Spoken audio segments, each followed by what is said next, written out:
네, 오늘 우리에게 주신 하나님 말씀 같이 보도록 하겠습니다. 신약성경 마가복음 8장 27절에서 35절 말씀입니다.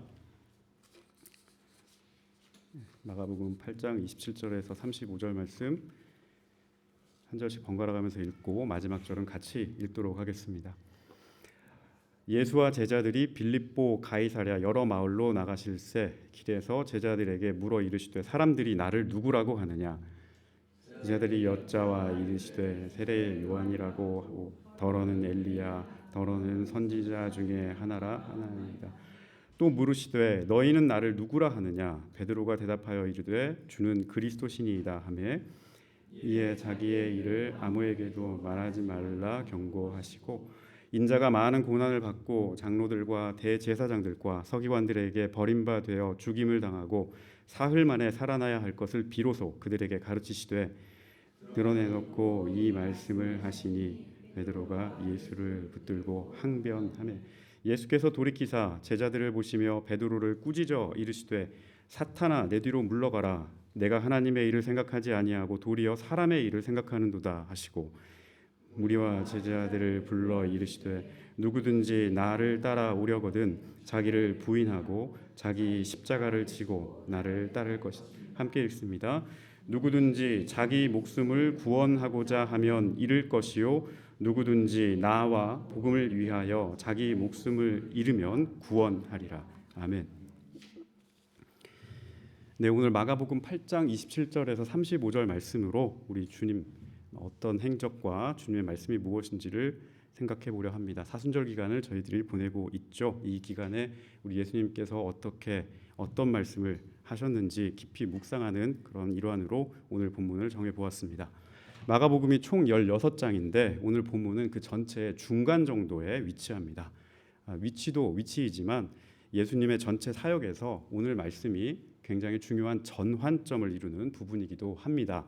예수님께서 처음으로 제자들을 향해서 앞으로 사람들에게 내가 배척을 받고 십자가에 달려 죽은 뒤 사흘 만에 다시 살아나리라, 이 메시아 구원자의 사역의 길을 예고했기 때문입니다.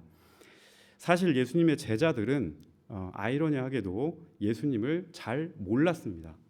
가장 가까이에 있는 사람이 예수님을 더 모르는 그런 일이 일어났습니다. 제자로 부름을 받고 또 주님을 따라서 몇 년 동안 동고동락했음에도 불구하고 예수님이 어떤 마음을 가지고 계시고 어떤 사역의 길을 가고 계신지 잘 몰랐습니다. 주님께서 병든 사람을 고치시고 갖은 문제로 씨름하는 사람들을 보듬어 주시고 그 문제를 해결해 주시고 굶주린 사람들에게 오병이어와 같은 그런 기적을 베풀어 주시고 사나운 풍랑을 잔잔케 하시고 하나님 나라의 비유와 비밀을 전하고 수많은 사람에게 천국이 가까이 왔음을 몸소 선포하셨는데 이 모습을 곁에서 직접 보고 듣고 느꼈던 제자들이 예수님을 깊이 알지 못했습니다. 왜 그랬을까요? 정작 예수님과 함께 있어야 할 자리가 어디였습니까? 십자가의 자리였죠. 예수님의 제자라면 십자가 그 자리에 주님과 가까이 있어야 했는데 주님께서 십자가에 매달렸을 때 그 자리를 지켰던 제자가 누구였습니까? 성경은 아무도 그 자리에 없었다고 얘기합니다. 예수님의 십자가 곁을 지켰던 사람들은 오히려 여인들이었습니다. 그리고 예수님의 부활을 처음 목격한 사람들도, 그 증인들도 여인들이었습니다. 제자들은 그 자리에 없었습니다. 사흘 만에 다시 살아나리라고 주님께서 제자들에게 예고를 했지만 그 예고를 누구도 경청하지 않았고 믿지도 못했고 사람들에게 잡혀서 자기도 죽을까 봐 두려워서 방에서 덜덜덜 떨고 있었던 사람들은 누구였습니까? 예수님의 12 제자들이었습니다. 그토록 예수님을 잘 알고 옆에서 잘 붙어 있고 예수님과 가까이 있다고 생각했던 제자들이 결정적인 순간에는 주님 곁에 머물지 못했습니다. 물론 훗날 이 제자들이 오순절 날에 마가의 다락방에서 성령을 크게 체험하고 나서야 그제서야 비로소 주님께서 이 땅 가운데 선포하셨던 내용과 주님의 사역이 무엇인지를 깨닫고 모두 다 주님의 그 십자가 부활의 길을, 주님의 자취를 따라가긴 했지만 그 전까지 주님께서 잡혀서 죽는 그 순간까지 제자들은 예수님과 전혀 다른 생각으로 주님 곁에 거했던 겁니다. 성경은 어떤 사람이 위대하다고 해서 본받을 만하다고 해서 그를 신격화하지 않습니다. 노아, 아브라함, 야곱, 모세, 다윗, 베드로, 바울 모두가 다 하나님 앞에서 그저 완전하지 못한 인간이라고 성경은 말을 합니다. 연약한 존재이고 잘하는 점도 있고 부족한 점도 있고 실수하는 것도 있고 모자란 것도 있고 그런 성공과 실패, 암과 무지, 연약함, 인간적인 어리석음, 또 잘못된 판단, 자기 틀 안에서 뱅뱅 돌면서 하나님을 마음대로 생각하는 편협함, 인내력, 절제력 부족 등등등 이런 사람 안에 가지고 있는 양면적인 모습을 그대로 보여주곤 합니다.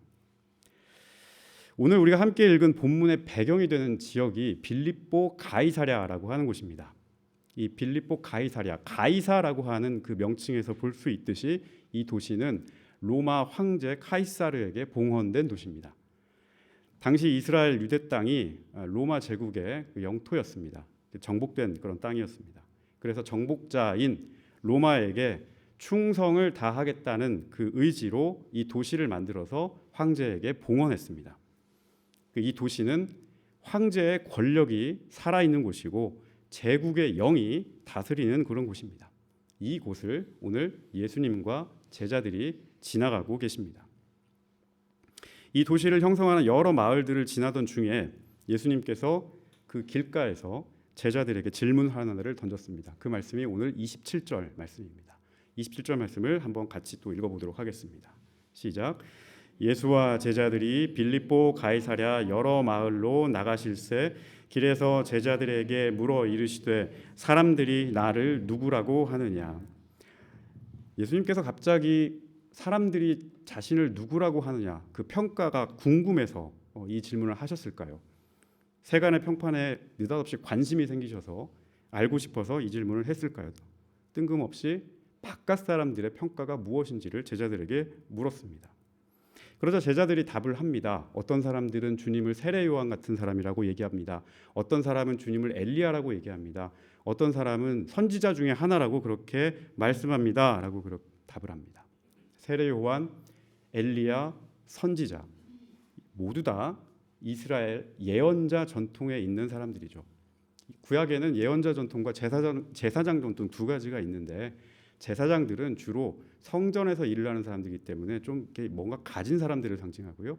예언자들은 약간 좀 야인과 같은 그런 사람들입니다. 그래서 권력을 비판하기도 하고 백성들 편에 서서 그 사람들을 대변하기도 하는 그런 사람들이었습니다. 모두 다 이스라엘의 예언자 전통에 있죠. 세례 요한은 헛된 야욕에 취했던 그 헤롯 대왕에게 비판을 하고 대항을 하다가 죽임을 당하게 되고요. 엘리야 같은 사람은 이스라엘을 우상 숭배로 타락하게 만들었던 그 바알과 아세라 신앙에 맞섰던 사람이고 그 신앙을 들여왔던 아합과 이세벨 그 왕실에 맞섰던 그런 사람입니다. 모두가 다 이 예언자들이라고 하면 참된 신앙이 무엇인지 하나님의 정의와 공의가 무엇인지 그 하나님 신앙을 되찾아야 한다는 목소리를 냈던 사람들입니다. 잘못된 종교로 잘못된 믿음으로 백성을 지배하고 억누르려고 했던 이 지배자들의 생각과 그들의 종교에 맞서기 위해서 행동했던 사람들이 바로 예언자들이었습니다. 당시 사람들이 예수님을 이런 예언자 중에 하나로 생각했다는 말입니다. 이 말은 다시 말해서 예수님께서 이 땅에서 보여주셨던 공생애가 개인의 신앙으로는 하나님을 향한 때없는 순수한 참된 믿음으로 나가야 된다는 그런 말이기도 하고요. 사회 공동체적으로는 불의가 아닌 의를 향한 싸움으로 나가야 된다는 말이고 종교적으로 영적으로는 우상이 아니라 하나님께 순종하는 그 믿음으로 나아가야 된다는 그 모습과 밀접했다는 내용이기도 합니다. 제자들이 이렇게 예수님께 이렇게 사람들이 이렇게 얘기합니다라고 대답을 하고 난 다음에 예수님께서 다시 또 묻습니다. 29절 말씀인데요. 29절 말씀 한번 같이 읽어보겠습니다. 시작. 또 물으시되 너희는 나를 누구라 하느냐? 베드로가 대답하여 이르되 주는 그리스도시니이다 하매. 자, 사람들의 평가가 이렇게 예언자 중에 선지자 중에 하나입니다라고 그렇게 말을 했는데 그러면 사람들 말고 너희 제자들 너희는 나를 누구라 하느냐라고 좁혀서 예수님께서 질문합니다. 그 제자들 중에 베드로가 나서서 주는 그리스도십니다라고 이렇게 고백을 하죠. 마가복음 오늘 8장과 같은 내용이 마태복음 16장 16절 이하에도 나타나 있는데 거기에서는 주는 그리스도시요 살아계신 하나님의 아들이십니다라고 그렇게 고백을 합니다. 조금 더 풍성하게 고백을 하죠. 어쨌든 베드로가 주님은 그리스도이십니다. 메시아이십니다. 구원자이십니다. 지금 이 고백을 하고 있는 겁니다. 누가 정확하게 나의 구원자시고 나를 구원하실 분인지를 알고서 이야기하고 고백하는 장면입니다. 이것은 단순히 내 믿음의 차원에서만, 내 신앙의 차원에서만 구주가 되신다는 그런 고백이 아닙니다. 온 세상, 이 세상 곳곳을 다스리고 계시는 분이 누구이시고 그것을 구원할 분이 누구이신지를 아는 총체적인 그런 신앙 고백입니다. 우리가 지금은 쉽게 신앙생활에서 주, 주님, 그리스도 이런 말들을 쉽게 우리가 사용을 합니다만 이 말은 예수님 당시에는 굉장히 특별한 의미를 가지고 있는 말이었어요. 왜냐하면 모두 다 이 말을 쓸 수 있는 게 황제한테만 쓸 수 있는 말이었어요. 로마 황제에게만 쓰는 고유명사였기 때문입니다. 아무나 이 말을 쓸 수 없었어요. 자칫 다른 사람에게 주님, 메시아입니다, 그리스도입니다 이 말을 사용하면 그 사회 안에서는 반체제 인사가 돼가지고 잡혀서 죽을 수도 있었습니다. 그런데 지금 이 신앙 고백하는 주는 그리스도십니다라고 한 이 신앙 고백하는 장소가 또 어디였습니까? 빌립보 가이사랴, 세상 권세의 정점에 있는 로마의 그 도시, 로마에게 충성을 맹세하는 그 빌립보 가이사랴에서 황제가 아닌 예수님께 주님, 당신이 그리스도십니다라고 지금 믿음의 고백을 하고 있는 겁니다. 이것은 신앙적으로도 정치적으로도 큰 결단이 없으면 할 수 없는 고백입니다. 이 말씀을 동일하게 오늘 우리 자신에게 그대로 가져와서 본다면 어떻겠습니까? 예수님께서 지금 우리 각자에게 찾아오셔서 너는 나를 누구라 하느냐 그렇게 질문하신다면 여러분들은 어떻게 고백하시겠습니까? 세상 권세가 서슬퍼렇게 작동하는 그런 곳에서 주님이냐 세상이냐를 결정해야 되는 그 자리에서 이 질문을 하신다면 여러분들은 어떻게 답하시겠습니까? 주님을 믿고 고백하는 일을 어렵게 만들고 심지어 박해까지 하는 그런 곳에서 이 질문을 받으신다면 여러분들은 베드로와 같이 고백할 수 있으시겠습니까? 한번 깊게 한번 생각해 보시기를 바랍니다. 베드로의 이 고백에 주님께서 굉장히 만족해 하셨던 것 같습니다. 그리고 비로소 앞으로 주님께서 나아갈 길이 어떤 길인지를 제자들에게 밝히게 됩니다. 그 길은 바로 주님께서 십자가를 지시는 순환의 길을 간다. 이것을 말씀합니다. 8장 31절 말씀 같이 읽어보도록 하겠습니다. 시작. 인자가 많은 고난을 받고 장로들과 대제사장들과 서기관들에게 버림받되어 죽임을 당하고 사흘 만에 살아나야 할 것을 비로소 그들에게 가르치시되. 이 마가복음에는 예수님께서 이처럼 앞으로 사람들한테 버림을 받고 십자가에 달려서 죽은 다음에 사흘 만에 다시 살아나리라. 이것을 순환 예고라고 합니다. 내가 앞으로 어떻게 될 거다. 이 순환에 대한 예고를 마가복음에서는 총 3번을 합니다. 8장, 9장, 10장에서 3번을 하는데 지금 바로 8장 31절이 첫 번째로 주님께서 비로소 십자가를 져야 된다는 것을 사람들에게 밝히고 있는 그런 장면입니다. 예수님께서 가야 하는 길은 세상 권세와 좀 달랐습니다. 황제들이 걸어야 되는 길, 권세자들이 걸어야 되는 길과 달랐어요. 사람들을 정복하고 억누르고 그 위에서 군림하고 사람들 무릎 꿇리고 이런 길이 아니라 사람들을 섬기고 죄를 대신 짊어지는 대속의 길을 걸어야 한다. 죄인으로 죽을 수밖에 없는 우리를 죽기까지 사랑하는 그 무한한 사랑으로 구원해야 한다. 이것을 비로소 밝히고 있는 겁니다. 남의 죄를 대신 짊어지는 그 사랑과 섬김의 길이 아니고서는 이 세상을 구원할 길이 없고 영혼을 구원할 길도 없다는 것을 지금 제자들 앞에서 밝히고 있는 거예요. 사실 섬김과 헌신이라고 하는 것은 굉장히 고귀하고 아름다운 일이죠. 그런데 그 길이 귀찮습니다. 사실은 귀찮기도 하고 또 하고 싶지도 않은 그런 길이기도 하고 꺼려지기도 하고 불편하기도 하고 때로는 그것 때문에 부담되고 또 두렵기도 하고 그렇습니다. 하지만 섬김이 없고 헌신이 없으면 누군가가 살아날 수가 없어요. 우리가 아이를 키울 때 부모의 전적인 섬김과 헌신이 있어야 그 아이가 생명체로 잘 자라날 수 있듯이 예수님도 마찬가지로 그 십자가 희생으로 말미암아 우리에게 새 생명과 산 소망의 길을 주신다라고 말씀하는 거예요. 이것이 우리 기독교 신앙에서 말하는 죽어야 사는 신앙의 신비입니다. 누군가 섬기지 않고 누군가 헌신하지 않으면 그 공동체가 돌아가지 않습니다. 그냥 뿔뿔이 흩어진 파편과 같이 그렇게 돌아가게 되는 거죠. 교회도 마찬가지입니다. 각자에게 주신 자리가 있고 각자에게 맡겨주신 하나님의 사명이 있습니다. 그 사명을 감사로 잘 감당할 수 있고 감내하는 마음이 섬기는 마음이고 그것이 하나님께 대한 헌신의 마음이죠. 그럴 때 그 안에 사귐이 만들어지고 그 사귐을 통해서 공동체가 계속 유지가 되는 거죠. 그래서 묵묵히 그 자리를 지키고 감사로 감당할 수 있는 지체가 있는 공동체는 참 행복한 공동체요. 또 서로에게 감사한 마음이 드는 그런 공동체일 겁니다.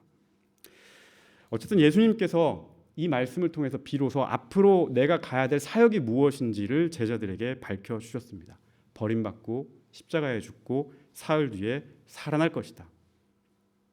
근데 이 말을 제자들이 듣고 마음에 좀 불편한 마음이 생겼던 것 같습니다. 특히 베드로가 이 이야기를 듣고 심하게 화가 났습니다. 뭔가 자기가 생각했던 예수님의 길과 맞지 않은 거예요. 그러니까 베드로가 예수님을 데려와서 예수님께 대꾸하고 항변하는 그런 모습을 보여요. 31절 말씀을 보면 예수를 붙들고 항변했다라고 그렇게 나와 있어요. 예수를 붙들고 항변했다. 근데 이 항변했다라고 하는 말이 격하게 데리고 가서 꾸짖다 그런 말입니다.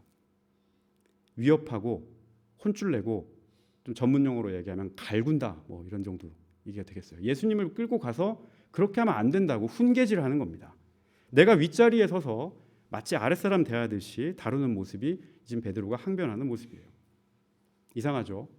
얼마 전까지만 해도 주는 그리스도십니다 라고 고백하면서 주님의 제자의 충실한 모습을 보였던 그가 예수님께서 십자가 지신다, 이제 죽는다, 그러나 사흘 뒤에 부활한다 라고 하는 순환을 예고하자마자 얼굴을 바로 바꿔가지고 주님을 협박하듯이 절대 그래서는 안 된다는 식으로 주님을 다그치는 그런 사람으로 바뀌었습니다. 자기 머릿속에 있는 자기가 설계해 놓은 주님의 길이 있는 겁니다. 그 길이 있으니까 그 길로 무조건 잘 가면 좋은 거고 거기에서 비틀어지고 조금 어긋나면 안 되는 겁니다. 내 프로그램과 계획을 비틀어버리면 안 됩니다 라고 그렇게 지금 주님께 반항을 하고 있는 거죠. 베드로의 그 머릿속에 생각의 순서가 처음부터 설계가 잘못된 겁니다. 예수님께서 이런 베드로를 보시고 그를 다시 한번 크게 꾸짖습니다. 그리고 지금 이 베드로가 항변하고 있는 베드로의 마음속에 무엇이 들어있는지를 정확하게 간파하시고 그 악한 영, 사악한 영을 들춰내고 끄집어내십니다. 33절 말씀 같이 한번 읽어보도록 하겠습니다. 33절 시작. 예수께서 돌이키사 제자들을 보시며 베드로를 꾸짖어 이르시되 사탄아 내 뒤로 물러가라. 내가 하나님의 일을 생각하지 아니하고 도리어 사람의 일을 생각하는도다 하시고, 예수님께서는 지금 주님의 길을 막고 있는 베드로의 모습에서 하나님의 일을 가로막는 사탄의 정체를 꿰뚫어 보셨습니다. 성경에서 사탄은 이간질하는 자입니다. 대표적인 게 욥기 1장 9절이에요. 사탄이 하나님께 와서 뭐라고 물어봅니까? 욥이 까닭없이 주를 경외하겠습니까? 라고 그렇게 이간질을 합니다. 물질의 복을 줬고 풍성하게 잘 살게 했고 그렇게 해줬으니까 하나님 잘 섬기는 거지. 참 다 뺏어 보십시오. 하나님 섬기나 욕하나. 사탄이 그런 식으로 욥과 하나님의 그 관계에 금을 내고 이간질을 하죠. 지금도 마찬가지예요. 들어와서 하나님의 뜻을 막는 그 좁은 틈으로 비집고 들어와서 하나님과 우리의 관계를 이간질하는 모습을 보여주고 있습니다. 하나님의 뜻을 이루지 못하도록 조금이라도 틈이 생기면 그것을 놓치지 않는 게 사탄의 전략이죠. 할 수만 있다면 그 속에 사람의 마음, 논리, 욕심, 원함, 바람 다 동원해서 하나님의 뜻을 가로막으려고 하고 하나님과의 관계를 어떻게든 깨뜨리려고 하는 것이 사탄의 전략입니다. 그래서 가장 가까운 사람, 방금 전까지만 하더라도 신실한 마음으로 신앙 고백을 했던 그 사람마저도 조금의 틈이 보이면 악한 영에게 넘어가고 이용될 수 있는 겁니다. 하나님의 일이 아니라 사람의 일을 하도록 그 말을 교묘하게 비틀고 그 상황을 왜곡하는 일이 충분히 발생할 수 있습니다. 베드로가 왜 이렇게 예수님께 사탄이라는 소리를 들을 정도로 이렇게 반응을 했을까? 왜 예수님을 그렇게 다그쳤을까요? 베드로는 아마도 예수님을 통해서 무언가 이루고자 하는 자기의 것이 있었기 때문이었습니다. 내가 예수님을 따르겠다고 주님의 제자로 살겠다고 장담을 했지만 정작 주님과 함께 해야 될 자리에는 그가 없었습니다. 하나님의 일이 이것이라고 말하니까 예수님께서 하나님의 일이 이것이라고 얘기하니까 즉각 자기 마음속에 있는 사람의 일을 꺼내서 그 하나님의 일과 대결하려고 하는 그런 모습을 보였습니다. 자기 안에 사람의 일을 밑바탕에 깔아놓고 그것을 이루기 위해서 거기에 도달하기 위해서 하나님을 예수님을 부수적인 도구로 사용하려고 했기 때문에 그가 이렇게 반응하지 않았을까요? 예수님께 사탄이라는 소리를 들을 정도로 그 속에 얼마나 자기 것으로 충만했는지 말입니다. 예수님께서는 비로소 주님께서 가야 할 제자의 길과 우리 그리스도인이 걸어야 할 길, 주님을 따라가야 될 길이 무엇인지를 34절과 35절에서 말씀해 주셨습니다. 하나님의 일을 하려고 하는 자, 예수님을 따라 사는 이 제자의 길에는 무엇이 있어야 하는가? 바로 자기를 부정하고 자기 십자가를 짊어지는 그 모습이 있어야 한다고 말씀하고 계십니다.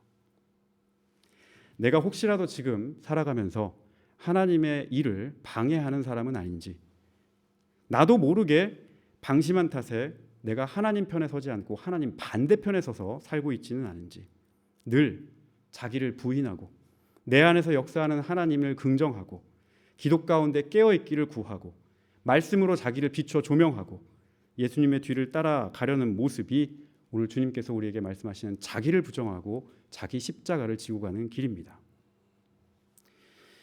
사랑하는 성도 여러분, 지금은 사순절 기간입니다.